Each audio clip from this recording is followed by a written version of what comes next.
Well, Susan Sarandon, we just finished watching you a few weeks ago play Bette Davis on Feud for FX.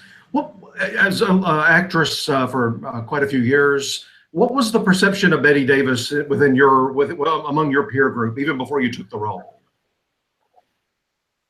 I knew that she had sued the studios or tried to change contracts, so I knew she was pretty feisty. Her classic films, I didn't really know anything about her later years. I knew that her daughter had written a terrible book because Bette Davis got in touch with me after the daughter wrote the book. Play her when I was just a kid, and I didn't have the wherewithal and no script. There was just a reaching out through a director that I had worked with. So I knew about the book, but I didn't really know much about her love life or her philosophy or just kind of a general impression. But I didn't know any of those areas. I hadn't read any of the books, and now there are so many. That's about it. What about her as an actress? When you watched her films, or when you and buddies would talk about different, classic films and so forth, what made her such a good actress?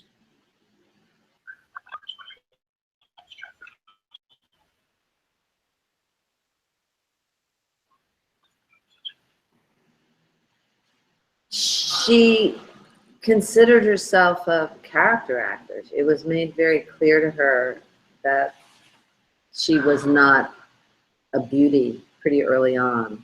I mean, I found her beautiful, but in the same way that I'm considered a character actor, she saw herself that way. And her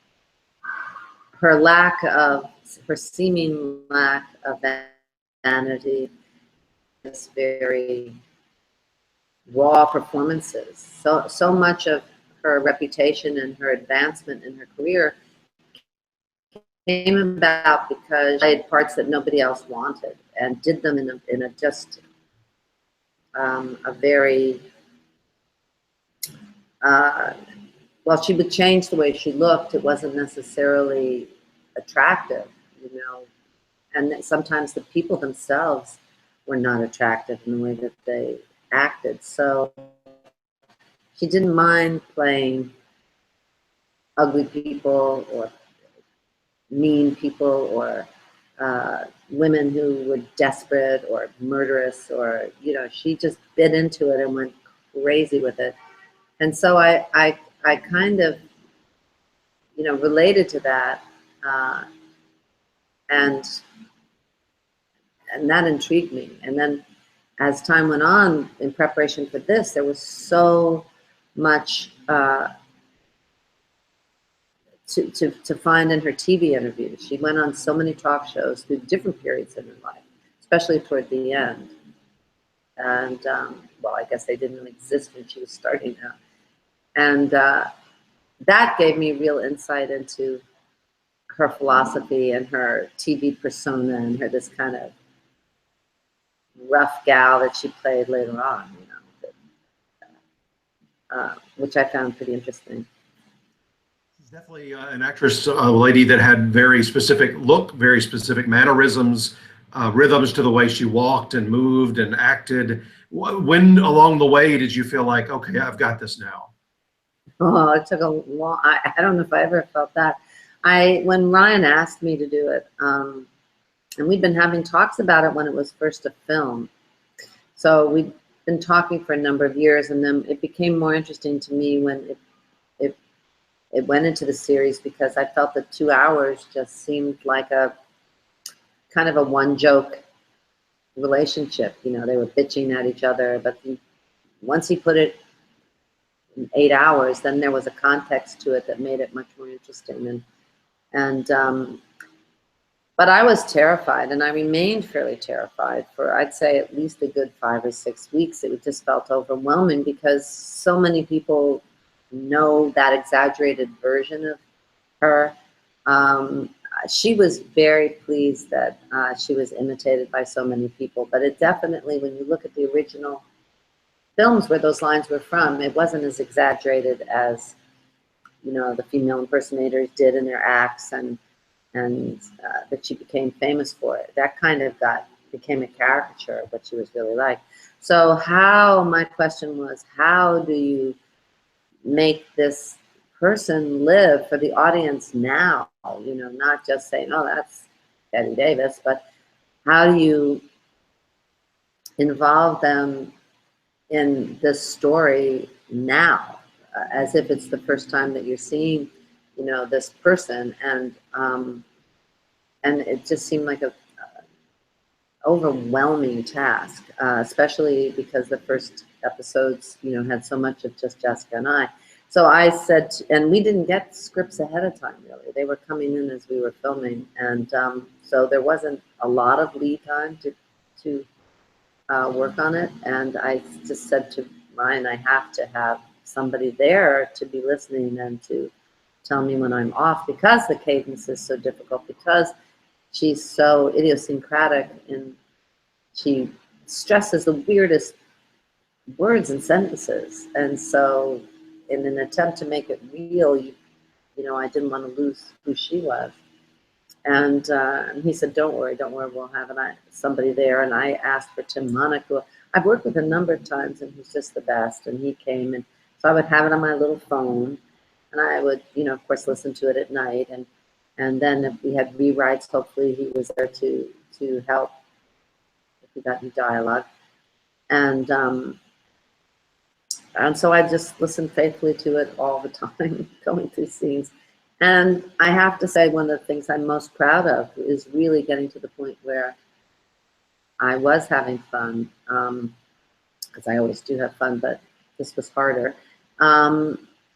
And where the fun to fear ratio kind of finally tipped in my favor, and it took a little while before that happened. So I'm proud of the fact that I soldiered through, and that I found a way to really enjoy, you know, working with. I mean, Jess and I got along great, and we had, you know, you're so dependent on the other person, and the fact that she's so strong and questioning, and we work a lot the same way. So that was fabulous. And then all the other, I mean, Stanley, I've worked with a number of times as a director and as an actor. But Judy Davis was a real fun, and Alfred I'd never worked with before. So solid cast, everybody that was coming in smaller parts. And the makeup and hair departments and the wardrobe was just out of control. She contributed so much to making those characters live, you know, to be able to have her finding these things and copying them, and that was very, very special. Well, I'm glad you mentioned Ryan Murphy. We've talked to him so many times over the years, and everybody that works for him, whether it's behind the scenes or the star, they're all so loyal to him. What's he doing as a creative producer, director, writer, now that you worked with him up close, that maybe others aren't doing? In the egg situation, because it appealed to me about working with Ryan before I even knew what it was like to work with Ryan. And may I preface this by saying that he does a better Bette Davis than I do, even. And he loved these two women and loved telling this. Was a very, very special thing. But I knew that Ryan by now had earned a place where his vision is not diluted. And I think one of the things that happens by committee in TV is that you end up, you know, with this homogenized, not really here nor there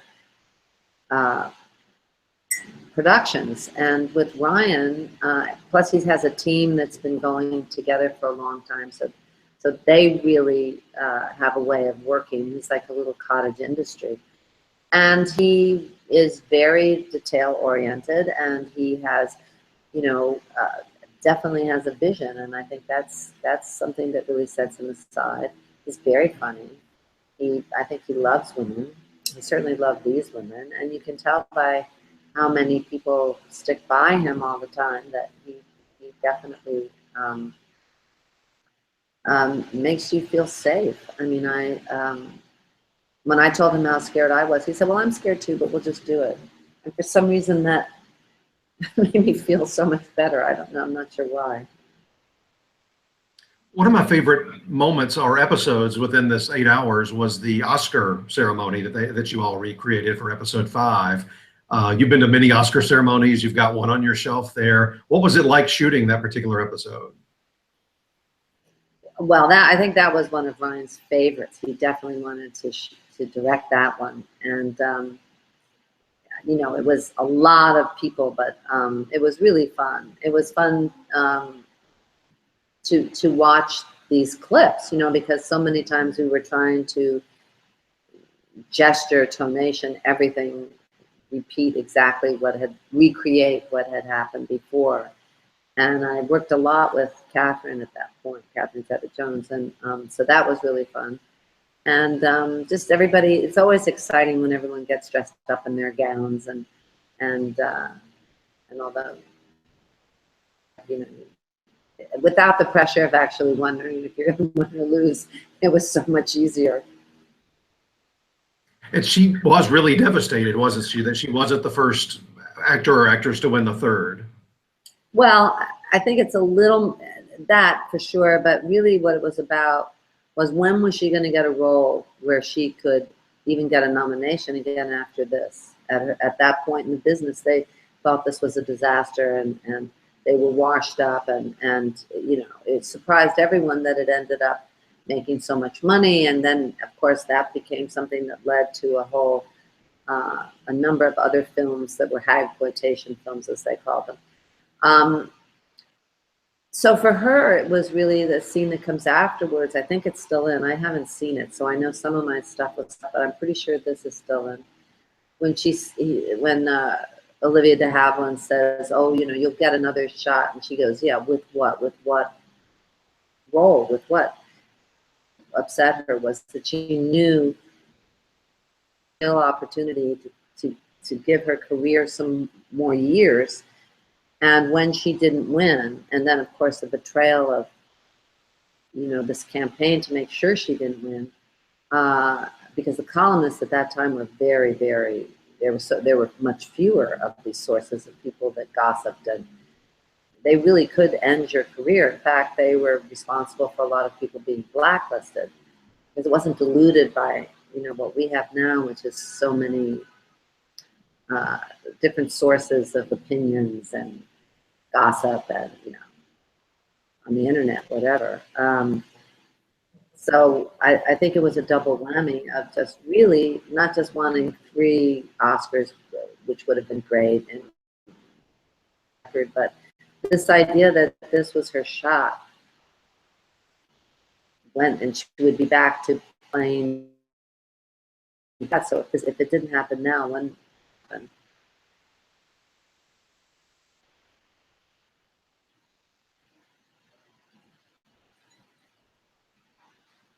Sorry, I've got somebody in the next room now. That's a little bit loud. The night you won your Oscar, I've asked different people this over the years, and I've gotten some surprising answers. You won on your 5th try. Did you feel like that was going to be your night? You know, no. I mean, I think maybe I had been nominated a lot of times in a row, pretty close together. Maybe I had some momentum coming in, but I think it's so hard to really call those things. I mean, it certainly meant the most because I had found the book and gotten the project up and pestered Jim to do it. And, you know, by the time it finally got up, I was really close to Sister Helen because it was a while between the time she gave me the property and it was actually made. And so there was you know, I felt like it was the team trophy. So it meant a lot more to me than it would have, say, for winning for The Client or even Atlantic City or, I mean, it was a miracle that Gina and I were both, I didn't realize what a big deal it was that we were both nominated for Thelma and Louise, that never happens, you know. But if there was one that the story really was completed, and it was such a personal win for everybody, as I said, then Dead Man Walking meant the most, I think, at that point. But no, I don't. Right before they announced the winner, Lawrence Fishburne was sitting behind me, and he said, "If you don't get it this time, we're burning this." And that was, for some reason, very comforting. So, no, I guess the short answer is no, I didn't really count on it, or wasn't sure what was going to happen. You know, in a nice coincidence, I don't know if you recall this or not, but we went back and watched that part of the ceremony. Tom Hanks presents your award for Best Actress. And then as you're crossing off stage, the very next person to walk out and present Best Actor is Jessica Lange. So I love that coincidence. That's funny. All these years you've been voting on the Oscars, we typically ask this question as well to Oscar voters, and you're nominating also in the acting categories. Is there anything particular you're looking for as you watch different performances, as in terms of what types of things that you like to see, that you want to nominate or give a win to? Well, nominating's different. You know, nominating, you can almost tell, you know, that it's become so involved with so much money. It's like every other race, political or whatever. It's, you know, they're big entities that are paying for the lunches and the, you know, you have to have the money to go to the film. It's not that you buy an Oscar, but if you're going to have a campaign, somebody has to, you know, take you to the film festivals. There's lunches, there's dinners, there's, you know, screenings, there's screeners. There's some films that can't even get screeners paid for to go out. And if somebody's not interested in, even if you've gotten incredible reviews, you know, if they're not really interested in pushing you for whatever reason, it's really hard to have it happen. So sometimes I tend to, and when you vote, there are 5 slots, right, for Best Actor when you vote for nominations. I mean, now there's, I don't know, are there still 10 films that you nominate for films? Right, you can do up to 10 films, that's right. Yeah.